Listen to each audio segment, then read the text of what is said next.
অপ্রাপ্তবয়স্ক ছাত্রী থেকে শুরু করে বয়স্ক গৃহকর্মী কেউই ছাড় পায়নি কুয়েটের শিক্ষার্থী হাসিবুল হাসানের কাছ থেকে। এই শিক্ষার্থীর অপকর্মকে সামাজিক যোগাযোগ মাধ্যমে বলা হচ্ছে বাংলার এপস্টিন ফাইলস। কি আছে তাতে? কেনই বা আইনগত অপরাধের পরও কুয়েট কর্তৃপক্ষ তার বিরুদ্ধে আইনগত ব্যবস্থা না নিয়ে শুধু সাময়িক বহিষ্কার করলো? আর কেনই বা এমন গুরুতর অপরাধ ও তার তথ্য প্রমাণ থাকা সত্ত্বেও পুলিশ কোনো ব্যবস্থা গ্রহণ করছে না? গত 24 এপ্রিল রাতে খুলনা প্রকৌশল ও প্রযুক্তি বিশ্ববিদ্যালয়ের একটি ল্যাবে ভুলবশত লগ ইন থাকা সিএসসি বিভাগের 20 ব্যাচের শিক্ষার্থী হাসিবের ব্যক্তিগত গুগল ড্রাইভ থেকে উন্মোচিত হয় এক লোমহর্ষক অন্ধকার জগৎ।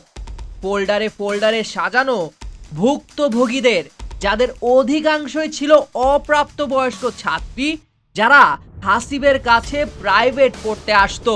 তাদের সঙ্গে অন্তরঙ্গ মুহূর্তের ব্যক্তিগত আপত্তিকর ছবি ও ভিডিও সে নিজের ড্রাইভে ট্রফি হিসেবে জমিয়ে রাখত বলে অভিযোগ উঠেছে।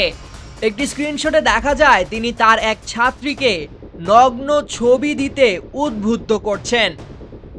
এই গুগল ড্রাইভ যেন যুক্তরাষ্ট্রের জেফ্রি এপস্টিনের সেই কুখ্যাত ব্ল্যাক বুকেরই এক জঘন্য দেশীয় সংস্করণ। সবচেয়ে ভয়ঙ্কর বিষয় হলো তার এই লালসার শিকার থেকে রেহাই পায়নি পর্দানসীন সহপাঠী, অপ্রাপ্তবয়স্ক শিশু ছাত্রী থেকে শুরু করে বৃদ্ধা গৃহকর্মীও।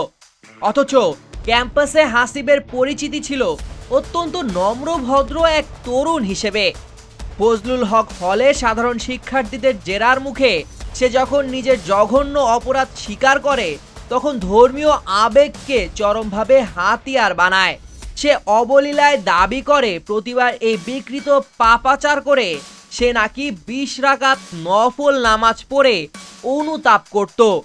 এক ফোল্ডারে ধর্মীয় কিতাব আর অন্য ফোল্ডারে পাপাচারের এই ভয়ঙ্কর দ্বৈত রূপ পুরো কুয়েট ক্যাম্পাসকে স্তম্ভিত করেছে। বাংলাদেশের পর্নোগ্রাফি নিয়ন্ত্রণ আইন 2012 অনুযায়ী কারো আপত্তিকর ভিডিও ধারণ, সংরক্ষণ এবং পর্নোগ্রাফি হিসেবে তার নিজের কাছে রাখা সুস্পষ্ট ও জামিন অযোগ্য ফৌজদারি অপরাধ। বিশেষ করে যেখানে ড্রাইভের ওই প্রকাশ অযোগ্য ভিডিওগুলোতে বয়স্কা নারী থেকে শুরু করে অপ্রাপ্ত বয়স্ক শিশুও রয়েছেন, সেখানে এটি কেবল সাইবার অপরাধে সীমাবদ্ধ থাকে না। বাংলাদেশ নারী ও শিশু নির্যাতন দমন আইন 2000 এবং দণ্ডবিধি অনুযায়ী অপ্রাপ্ত বয়স্ক কোনো শিশুর সাথে সম্মতিসূচক শারীরিক সম্পর্ক আইনি দৃষ্টিতে সরাসরি ধর্ষণ হিসেবে গণ্য হয়, যার শাস্তি মৃত্যুদণ্ড বা যাবজ্জীবন কারাদণ্ড। এমন একটি গুরুতর সাইবার অপরাধ ও ধর্ষণের সুস্পষ্ট প্রমাণ পাওয়ার পরও কুয়েট প্রশাসন তাকে দ্রুত পুলিশের হাতে সোপর্দ না করে কেন কেবল সাময়িক বহিষ্কার করে দায় সারল, তা নিয়ে সামাজিক যোগাযোগ মাধ্যমে তীব্র ক্ষোভ ও বিস্ময়ের সৃষ্টি হয়েছে।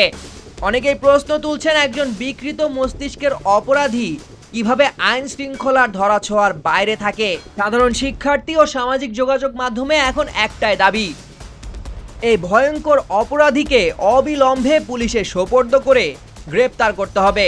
বাংলার এই মিনি এপস্টিন যেন কোনোভাবেই আইনি ফাঁকফোকর দিয়ে পার পেয়ে না যায়।